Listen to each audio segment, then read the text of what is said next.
Ces deux félins vagabondent dans la prairie, aussi excitants qu'effrayants. Un être humain n'aurait aucune chance dans une course contre eux. Mais l'observateur ne prend aucun risque, jamais. Ces félins dans la nature, à des centaines de kilomètres au loin, peuvent être observés des touristes depuis chez eux.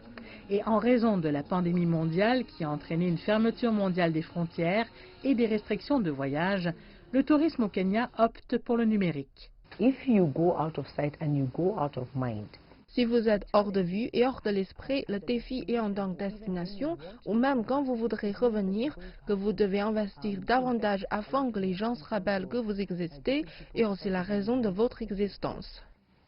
but also remember what you exist for.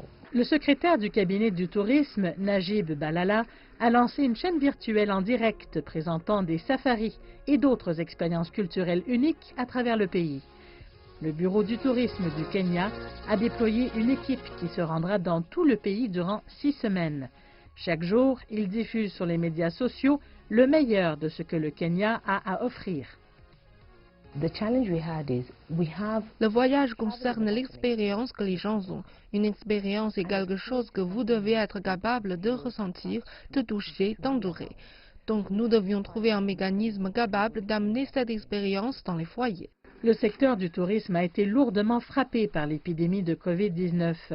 Les hôtels et de nombreuses attractions touristiques ont été contraintes de fermer et des employés renvoyés chez eux. Le Kenya est la 3e destination touristique économique du continent après l'Afrique du Sud et le Nigeria. Sur certains sites, il ne reste que quelques employés, certains protégeant la vie sauvage face aux braconniers. Mais dans ces diffusions vidéo quotidiennes, les internautes ont l'opportunité de se rapprocher des sites sans être interrompus par les foules. Et les responsables savent que cela influencera largement les choix des touristes quand ils pourront à nouveau voyager.